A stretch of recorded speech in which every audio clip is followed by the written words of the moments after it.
नमस्कार। आपके अपने YouTube channel Manan academy of mathematics पर आपका स्वागत है। आज हम अपनी फटाफट की सीरीज में कर रहे हैं डिफरेंशियल इक्वेशन। एक टॉपिक है अपने पास डिफरेंशियल इक्वेशन। Differential equation. अब डिफरेंशियल इक्वेशन में हमें क्या क्या करना है, हमें देखना है सबसे पहले इक्वेशन, डिफरेंशियल इक्वेशन की डेफिनेशन क्या होती है।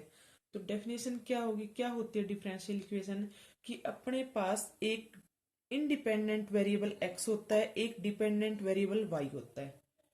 तो जिस इक्वेशन में इंडिपेंडेंट वेरिएबल हो, डिपेंडेंट वेरिएबल हो और उसके डेरिवेटिव यानी कि dy अपॉन dx की फॉर्म हो, किसी भी इक्वेशन में अगर अपने पास इंडिपेंडेंट वेरिएबल x है, y है और y के अवकलज यानी कि डेरिवेटिव्स हैं, तो उसको हम क्या कहते हैं, अवकल समीकरण कहते हैं, डिफरेंशियल इक्वेशन कहते हैं। तो ये अपने पास क्या है, डेफिनेशन ऑफ डिफरेंशियल इक्वेशन की डेफिनेशन है। अब उसके बाद इसमें पूछा गया है कि डिफरेंशियल इक्वेशन का ऑर्डर और डिग्री, ऑर्डर और डिग्री हमें क्या बताना है कि क्या ऑर्डर होता है और क्या डिग्री होता है। तो आपसे जो क्वेश्चन पूछा जाएगा वो क्वेश्चन ये होगा कि कोई भी डिफरेंशियल इक्वेशन गिवन होगी और हमें ये बताना है कि इसका ऑर्डर क्या है और डिग्री क्या है। तो कैसे फाइंड आउट करते हैं। तो ऑर्डर तो क्या होता है कि हाईएस्ट ऑर्डर डेरिवेटिव, जिसके अंदर अपने पास क्या होता है कि जैसे मैंने कोई भी डिफरेंशियल इक्वेशन ली, y into d square y upon d x square plus x square d y upon d x plus 2y is equal to something. Order होता क्या है कि जितनी बार उसको डिफ्रेंशिएट किया गया है वो उस डिफरेंशियल इक्वेशन का क्या होता है, ऑर्डर होता है। जितनी ज्यादा बार डिफ्रेंशिएट किया गया है, सबसे हाईएस्ट ऑर्डर। तो यहां पे कितनी बार, यहां पे एक बार डेरिवेटिव किया गया, दो बार डेरिवेटिव किया गया, तो हाईएस्ट डेरिवेटिव कितना है, 2। तो इस डिफरेंशियल इक्वेशन का ऑर्डर कितना होगा, 2 होगा। अपने पास क्या ऑर्डर होगा इसका, 2 होगा।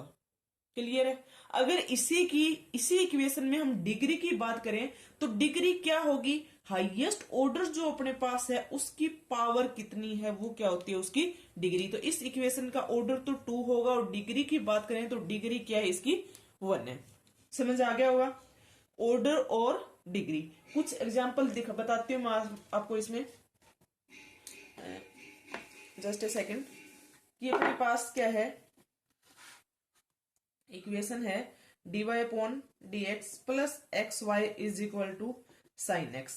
इसकी हमें क्या बताना है, इसका ऑर्डर बताना है और इसकी डिग्री बतानी है।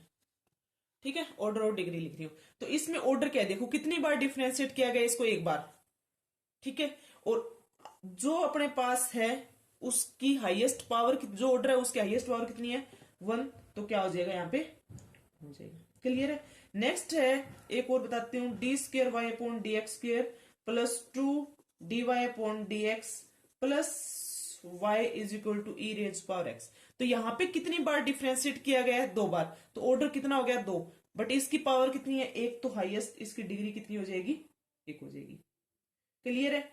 एक क्वेश्चन और बताती हूं, इस टाइप से पूछा जा सकता है कि d square y upon d x square 1 plus d y upon d x का होल स्क्वायर और पावर इसकी कितनी है, 3/2।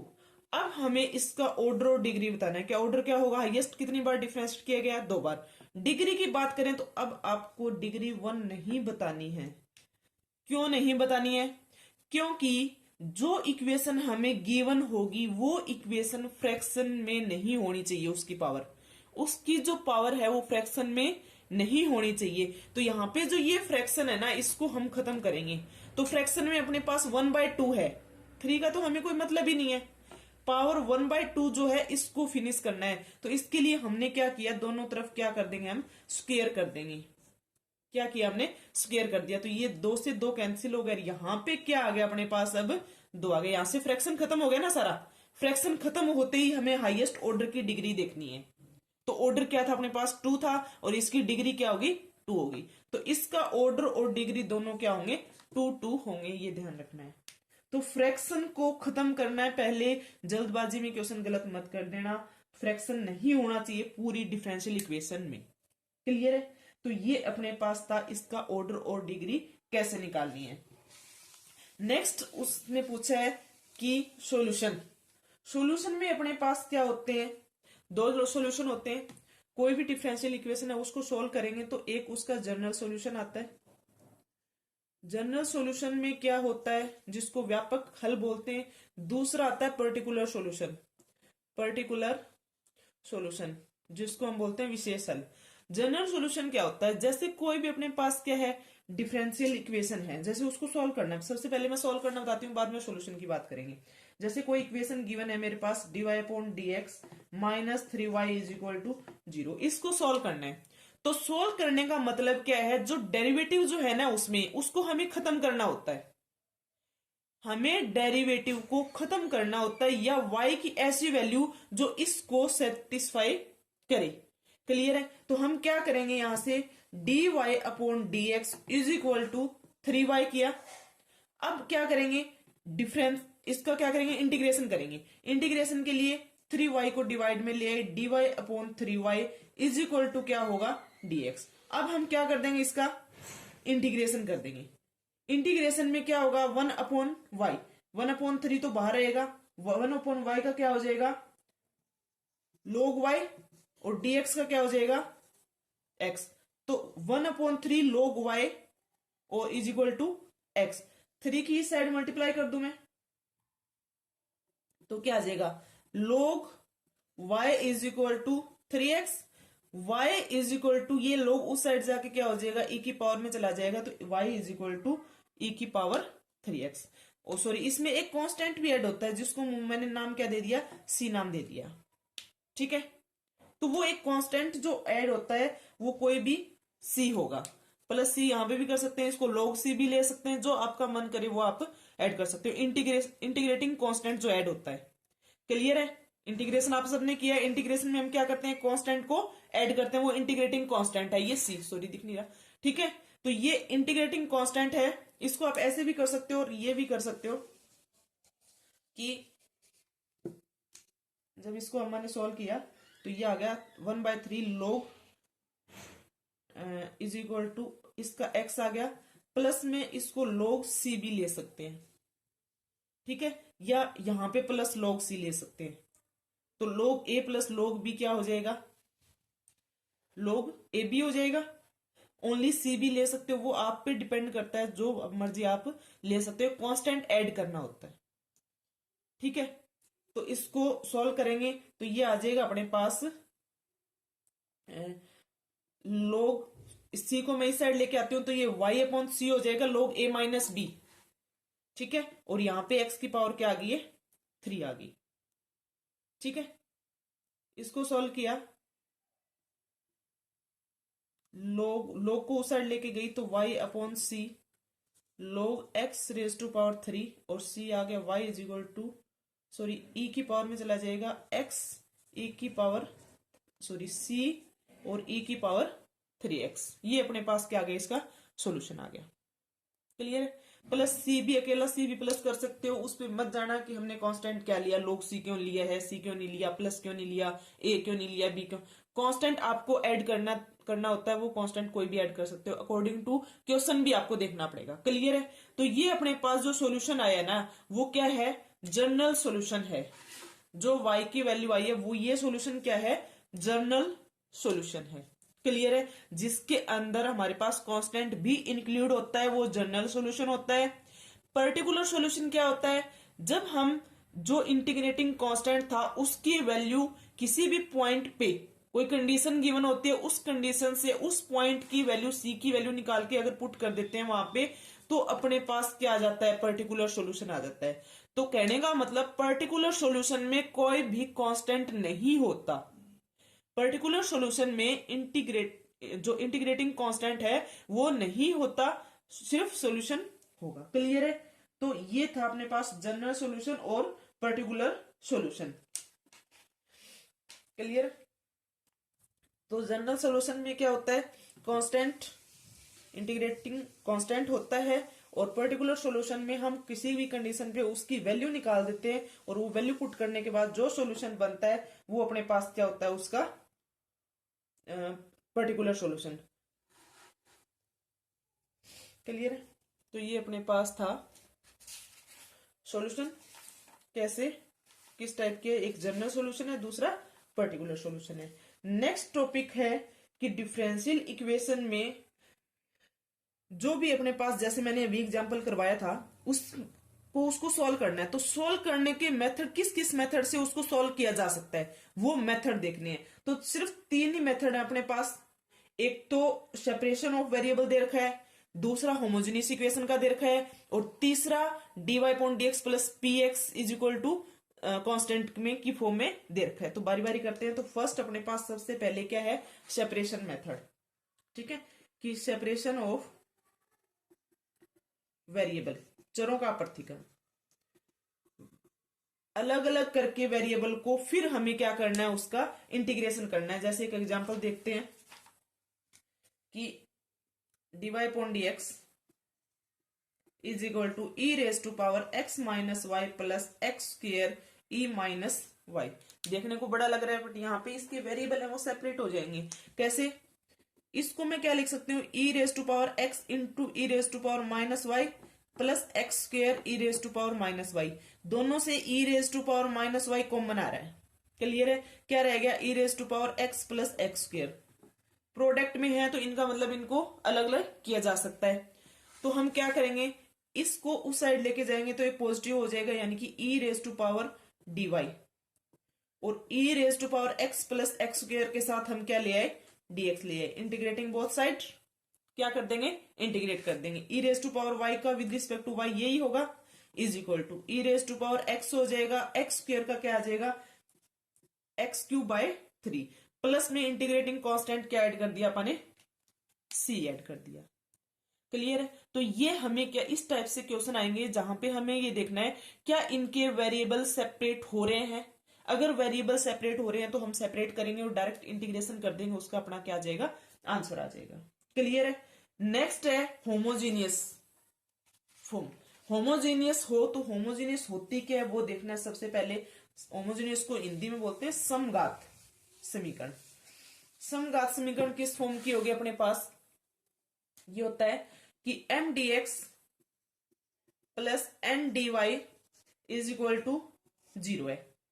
ठीक है, तो इसको हम क्या बोलते हैं, होमोजीनियस इक्वेशन बोलते हैं। या ये फॉर्म ये भी हो सकती है कि dy upon dx is equal to, ये फॉर्म है तो इसको हम इस फॉर्म में कन्वर्ट करके देखते हैं कि dy upon dx is equal to f y upon x. अगर इस फॉर्म में बनता है तो हम कहते हैं कि ये डिफरेंशियल इक्वेशन जो भी है वो होमोजीनियस इक्वेशन है। क्लियर है? सॉल्व कैसे करते हैं देखते हैं। सबसे पहले एग्जांपल लिया हमने कोई भी, एक मेथड और बताती हूँ आपको कैसे चेक करना होमोजेनियस को। कि इक्वेशन है अपने पास y square plus x square d y upon d x is equal to x y d y upon d x. हमें जो एक्स और वाई है ना उनकी पावर देखनी होती है। जैसे यहाँ पे y की पावर 2 है, x की पावर भी 2 है। x y अगर प्रोडक्ट में दोनों की पावर जुड़ जाएंगी, x की पावर 1 y की पावर भी 1, तो 1 प्लस 1 2। तो यहाँ पे जो वेरिएबल है उनकी पावर अगर सेम होती है ना तो वो भी क्या होती है, होमोजीनियस इक्वेशन होती है। क्लियर है? तो ये अपने पास क्या होगी, होमोजीनियस इक्वेशन होगी।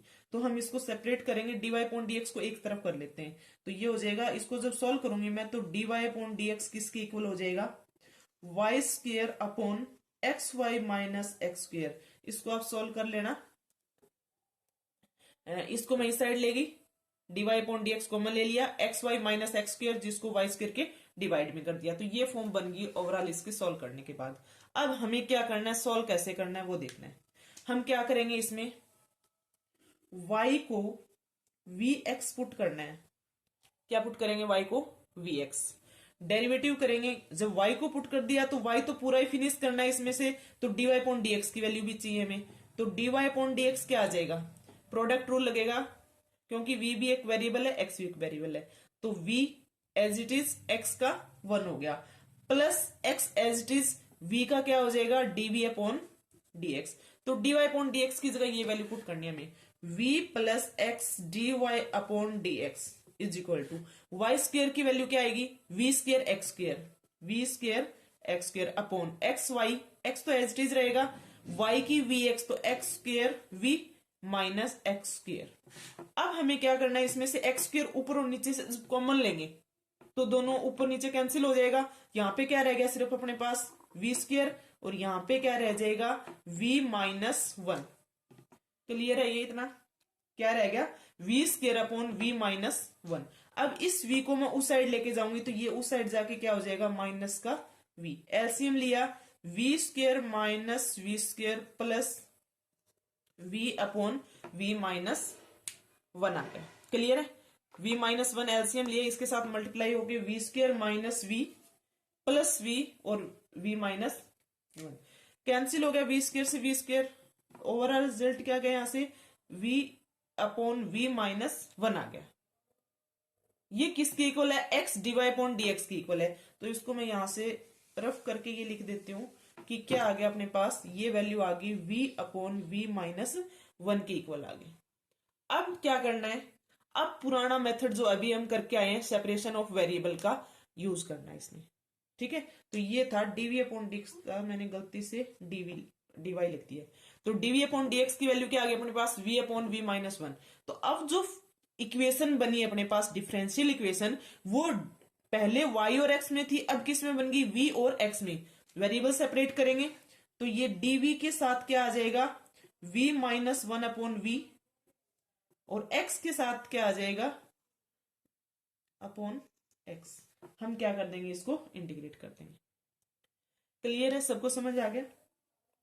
तो ये अपने पास क्या था, अलग अलग कर देंगे इसको, one upon one minus v हो जाएगा ना। इंटीग्रेशन आप आराम से कर सकते हो, बहुत आसान इंटीग्रेशन होगा इसका, log x हो जाएगा, log c कर लिया, इसमें v माइनस log v हो गया। v की जगह वापस पुट कर देंगे, क्या वैल्यू पुट करेंगे, y अपॉन x पुट कर देंगे v की वैल्यू, तो हो जाएगा, सब लोग कर लेंगे। तो ये अपने पास क्या था, होमोजेनियस। एक बार दोबारा से देखते हैं कि हमें सबसे पहले स्टेप में क्या करना है, y को vx पुट करना है, y को vx पुट करना है, vx पुट करने के बाद dy अपॉन dx की वैल्यू निकालनी है। फिर हमें क्या करना है, जो कैंसिल हो रहा है उनको कैंसिल करना है, एलसीएम लेके जो भी हो रहा है एक फॉर्म में बना लेना है। उसके बाद वेरिएबल सेपरेट वाला मेथड लगाना है। तो ये अपने पास होमोजीनियस का मेथड था। थर्ड मेथड है अपने पास इसमें कि क्या फॉर्म गिवन होगी, अपने पास फॉर्म गिवन है dy upon dx plus p y is equal to q की फॉर्म अगर गिवन है तो कैसे सॉल्व करना है। क्या गिवन होगा कि dy upon dx plus p y is equal to q. अब इसमें हम देखते हैं कि पी क्यू क्या है। पी और जो क्यू है ना, वो या तो x के फंक्शन है या फिर क्या है, कांस्टेंट है। ठीक है, क्या कहें, p और q जो है या तो x के फलन है या फिर क्या है, अचर है, कांस्टेंट है। तो हमें इसको सॉल्व कैसे करना है, इसके क्वेश्चन आने के 99% चांस है कि इस टाइप का क्वेश्चन आपको मिले देखने को। तो इसको कैसे सॉल्व करना है हमें, इसमें हम देखते हैं कि सबसे पहले जो भी फॉर्म है इसको इस फॉर्म में लेके आएंगे, उसको कंपेयर करेंगे पी और क्यू के साथ। क्लियर है, उसके बाद हम निकालते हैं इंटीग्रेटिंग फैक्टर, आई एफ निकालेंगे। क्या निकालेंगे, इंटीग्रेटिंग फैक्टर। इंटीग्रेटिंग फैक्टर क्या होता है, e raise to power integration of p dx. Integrating factor क्या होगा हमारे पास, e raise to power p dx. फिर कंप्लीट सॉल्यूशन निकालेंगे, वो क्या होगा, y into integrating factor is equal to integration of integrating factor into q plus c. Clear है, क्या होगा, y into integrating factor is equal to integrating factor into q plus c. Integration के अंदर आएंगे दोनों। बस ये इतना सा स्टेप आपको याद रखना है। अगर 5-7 क्वेश्चन आप प्रैक्टिस कर लोगे तो बहुत ही आसान मेथड है, और क्वेश्चन भी बहुत इजी सा आता है, आराम से हो जाता है। क्लियर है, तो एक बार अच्छे से देख लें इसको, क्या है, dy upon d x plus p y is equal to q की फॉर्म है। तो उसमें हमें क्या करना है, सबसे पहले इसको इस फॉर्म के साथ कंपेयर करेंगे, पी और क्यू की वैल्यू निकालेंगे, इंटीग्रेटिंग फैक्टर निकालेंगे जो क्या होता है e raise to power p d x, y into integrating factor is equal to integrating factor into q plus c. ये अपने पास फाइनल आंसर होता है। जैसे कोई भी एक क्वेश्चन सॉल्व करके देखते हैं हम। मैंने लिया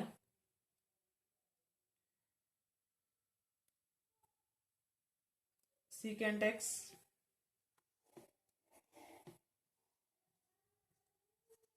D y upon d x is equal to y plus sine x. ठीक है, तो सबसे पहले तो मैं इस फॉर्म में इसको कन्वर्ट करूंगी। डायरेक्ट जरूरी नहीं है आपको कि ये फॉर्म एज इट इज दे वो। तो सबसे पहले तो इस फॉर्म में कन्वर्ट करने के लिए मुझे क्या करना पड़ेगा, d y upon d x की जो मल्टीपल में 1 होना चाहिए। ठीक है, इस साइन एक्स को यहीं रखेंगे, सीकेंट से डिवाइड कर देंगे, d y upon d x, y को मैं इस साइड ले आई, माइनस वाई आएगा, सीकेंट से डिवाइड करूंगी तो यहां पे कोस एक्स बन जाएगा वाई। ठीक है, वाई तो इस साइड आ गया, साइन एक्स के साथ क्या आएगा, कोस एक्स। ये अपने पास फॉर्म बन चुकी है, d y upon d x minus cos x y is equal to sine x cos x.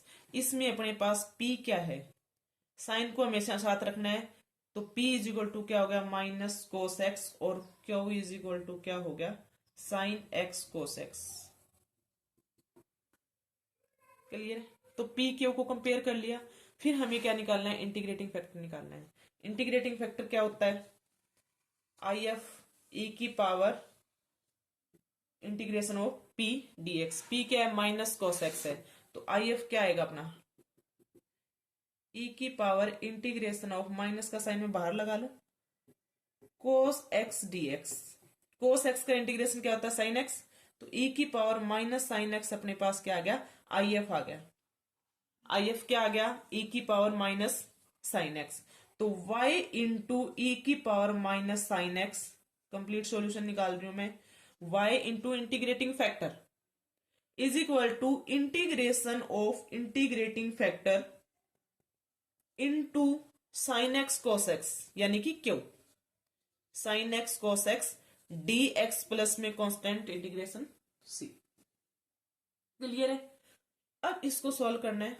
ये था अपने पास y इंटू इंटीग्रेटिंग फैक्टर लिख दिया मैंने, is equal to integration integrating factor into q plus constant c. अब इसको solve करेंगे, ये साइड तो एज इट इज पड़ी रहेगी, यहां पे आ जाएगी। अब इसको जब सॉल्व करना है तो अपने पास देखो साइन एक्स है पावर में, तो साइन एक्स को मैंने टी पुट कर लिया, तो साइन एक्स का डेरिवेटिव कोस एक्स डी एक्स किसके इक्वल हो गया, dt के इक्वल। तो ये जो वैल्यू है वो dt बन गई, और ये t बन गया, और ये भी t बन गया, तो ये अपने पास आ जाएगा e की power minus t into t dt आ गया। अब इसको इंटीग्रेटिंग बाई पार्ट से सोल्व कर लेंगे, जिसका इंटीग्रेशन होता है अपने पास minus t e minus t plus, minus ये आएगा minus t plus constant c, minus common ले लें, ई की पावर माइनस टी भी कॉमन ले लिया, तो ये आ गया टी प्लस 1 प्लस सी, किसके इक्वल था, y e raise to power minus sine x की। क्लियर, इसको और आगे सॉल्व करना है, टी की जगह वैल्यू पुट कर देंगे साइन एक्स, आगे जैसे भी आपको आंसर मिलता है ऑप्शन में, और आपको इसको कर लोगे। क्लियर है, तो ये था अपने पास ये फॉर्म। दूसरा इसमें और बता देती हूँ आपको, अभी तो आपने क्या की थी, एक फॉर्म की थी, थोड़ा सा ध्यान रखना है कि फॉर्म थी अपने पास d y upon d x plus p y is equal to q. इसमें उल्टा भी दे सकता है कि d x upon d y plus p x is equal to q. यहाँ पे पी और क्यू जो थे वो एक्स के फंक्शन थे, या तो फंक्शन ऑफ एक्स थे, या फिर क्या थे, अचर या कांस्टेंट थे। अब यहाँ पे जो पी और क्यू है वो वाई के फंक्शन होंगे, या फिर क्या होंगे, कांस्टेंट होंगे, ये ध्यान रखना है। इसमें क्या था अपने पास, इसकी मैं बात करूं, दोनों का लिख देती हूं। इसकी जब बात कर रही हूं तो आई एफ मैंने क्या लिखा, ई की power integration of p d x था। सॉल्यूशन क्या था, y into integrating factor is equal to I F into q plus c, ये था। अगर इसकी बात करें तो क्या होगा, आई एफ क्या निकलेगा, हमें सिर्फ जहां पे एक्स था वहां वाई करना है और कोई भी चेंज वाई है वहां पे एक्स करना है, तो इंटीग्रेटिंग फैक्टर क्या हो जाएगा, पी डी वाई हो जाएगा।